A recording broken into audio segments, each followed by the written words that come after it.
রেলের উচ্ছেদের নোটিশ পেয়ে হৃদরোগে আক্রান্ত হয়ে মৃত্যু হয় এক ব্যক্তির। ঘটনায় এলাকা জুড়ে উত্তেজনার সৃষ্টি হয়।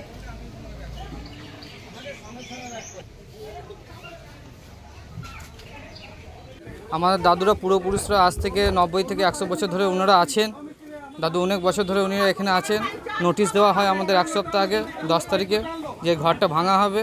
দাদু তারপরে হসপিটালে ভর্তি হয়ে যান। তার মধ্যে দাদু আজকে ভোর 5টার সময় ইনি ইহলোক ত্যাগ করে মারা গেলেন। আমরা এখন কোথায় কি করব কিছু বুঝতে পারছি না। ভেঙে দিল, কোথায় থাকবেন এরপরে? আমাদের এখন কিছু করার নেই। এখন আমরা কি ব্যবস্থা করবে কিছুই বুঝতে পারছি না আমরা কোথায় কি থাকবো। বাড়ি ভাঙার শোকে কি দাদু মারা গেল? হ্যাঁ, অবশ্যই বাড়ি ভাঙার শোকে হসপিটালে ভর্তি ছিল। নোটিশ বোর্ড এতদিন ধরে ছিলেন এখানে, পরে সব সংসারে করেছেন। আমরা ছেলেরা ওখানে মানুষ হয়েছে, পড়াশোনা করি। রেলের জায়গায় থাকা বস্তির ঝুপড়ি উচ্ছেদ করতে গিয়ে বাঁধল ধস্তাধস্তি। আজ সকাল 10:30 নাগাদ কাটোয়া রেল স্টেশনের স্টাফ কোয়ার্টারের পাশে থাকা আনঅথরাইজড স্ট্রাকচার উচ্ছেদ করতে গিয়ে অভিযান চালায় রেল কর্তৃপক্ষ। খবর পেয়ে সেখানে পৌঁছে যায় তৃণমূল কংগ্রেসের কর্মীরা।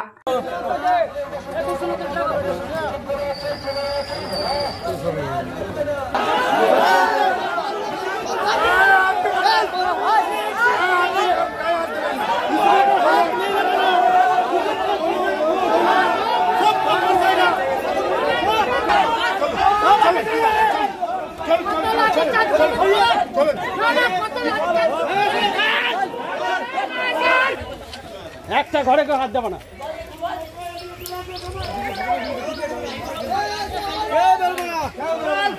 তোমরা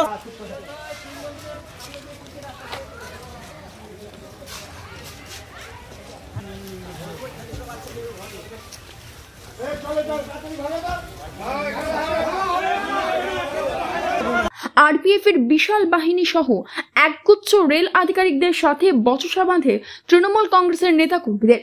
তারপর সেই বচসা থেকে ধস্তাধস্তি শুরু হয় ঘটনাস্থলেই।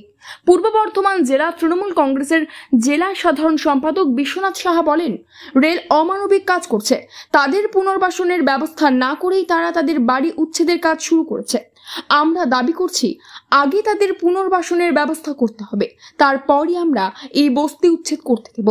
আমরাও চেষ্টা করব যাতে করে পৌরসভা বা পঞ্চায়েত সমিতির সাহায্যে এনাদের পুনর্বাসন করা যায়।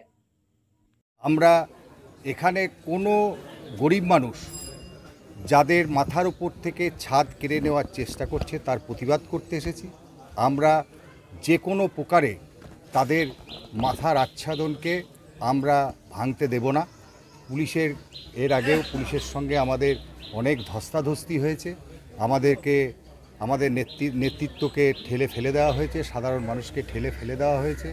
তার থেকে বড় কথা হচ্ছে রেল এত অমানবিক যে এই উচ্ছেদের নাম করে নোটিশ জারি করার পর আমাদের এইখানকারই যে প্রায় 100 বছর ধরে, 100 বছরেরও বেশি হবে, তার পূর্বপুরুষরাও এই মাটিতে জন্মেছে, সেই নোটিশ পাওয়ার পর আজম শেখের দাদু সে আজকে হার্ট অ্যাটাক করে মারা গেছে। এটা অত্যন্ত দুঃখজনক ঘটনা, নির্মম ঘটনা এটা বলে আমরা মনে করি।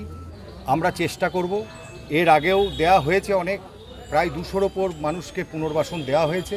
বাকি যেগুলো আছে আমরা আলাপ আলোচনা এবং সুযোগ বুঝে তাদেরকে পুনর্বাসন দেওয়ার চেষ্টা করি। আমার নাম বিশ্বনাথ সাহা, পূর্ব বর্ধমান জেলা তৃণমূল কংগ্রেসের সাধারণ সম্পাদক। আরপিএফ এর এক আধিকারিক বলেন, আমাদেরকে যা নির্দেশ দেওয়া হয়েছে আমরা সেই মতো কাজ করছি। আপাতত কয়েকটা ঝুপড়ি উচ্ছেদ করা হয়েছে, বাকিদের নোটিশ দেওয়া হয়েছে যে 1 মাসের মধ্যে যদি তারা ঝুপড়ি খালি না করেন তাহলে ঊর্ধ্বতন কর্তৃপক্ষ অন্য ব্যবস্থা নেবে। আমাদের কতগুলোর কোনো কোশ্চেন নয়, আমরা যে কটা আনঅথরাইজ পেয়েছি স্ট্রাকচার, আমার এইখানে যেটা ইভিকশন প্রোগ্রাম ছিল সেই অনুযায়ী আমরা ভেঙেছি। তাতে 4টে এসছে না 5টা এসছে, আমরা যে কটা লাইনে পেয়েছি সবগুলোকে ভেঙে দেওয়া হয়েছে। বাকিগুলোকে নোটিশ করা আছে, তারা যদি 1 মাসের মধ্যে নিজেরা স্বেচ্ছায় তুলে নেয় ভালো, আর নইলে পরবর্তী পদক্ষেপ করা হবে। আজকে এই পর্যন্ত যতগুলো আমরা সিরিয়ালি পেয়েছি ততগুলো ভেঙে দেওয়া হয়েছে। না ওইটা তো দেখুন, এটা মারা ও আমিও যেতে পারি, আপনিও যেতে পারেন, ওটা কোনো ইয়ে নয়, কিন্তু মরাটা সবসময় দুঃখে। তো এইবার সেইটুকু আমাদের সহানুভূতি থাকে অ্যাজ এ মানুষ, অ্যাজ এ ফোর্সের লোক, যে ওইটুকু আমরা দেখি। এখনও পর্যন্ত যতগুলো আমরা ইভিকশন করেছি প্রত্যেকের সঙ্গে সহযোগিতা করে তাদের মালগুলোকে আগে বার করিয়ে দিয়ে তবে ইভিকশন হয়েছে। জানা যায় রেলের উন্নয়নের জন্য রেলের জায়গায় থাকা সমস্ত অবৈধ ঝুপড়ি তথা আনঅথরাইজড স্ট্রাকচারগুলিকে উচ্ছেদ করা হবে বলে নোটিশ দেয় রেল কর্তৃপক্ষ। এই দিন শুধুমাত্র রেলের যে সমস্ত স্টাফদের কোয়ার্টার লাগোয়া অবৈধ ধাঁচা তৈরি ছিল সেগুলিকেই ভাঙা হয়। Bureau report, news network 7। Hallmark সোনার গহনা কেনার একমাত্র ঐতিহ্যশালী স্বর্ণ প্রতিষ্ঠান শ্রী ধীরেন্দ্রনাথ দত্ত গোল্ড প্রাইভেট লিমিটেডের শ্রী সুখেন দত্তের দোকান। ঠিকানা কাছারি রোড, চৌরাস্তা, টেলিফোন ময়দান, কাটোয়া, পূর্ব বর্ধমান। কাটোয়া শহরের অন্যতম প্রাচীন ব্যবসায়ী প্রতিষ্ঠান new Shri Gouranga tea store. প্রসিদ্ধ চা ব্যবসায়ী, খুচরো ও পাইকারি চায়ের এই প্রতিষ্ঠান শহরে প্রায় 80 বছর ধরে সুনামের সঙ্গে ব্যবসা করে চলেছে। ঠিকানা কাটোয়া স্টেশন বাজার, চৌরাস্তা।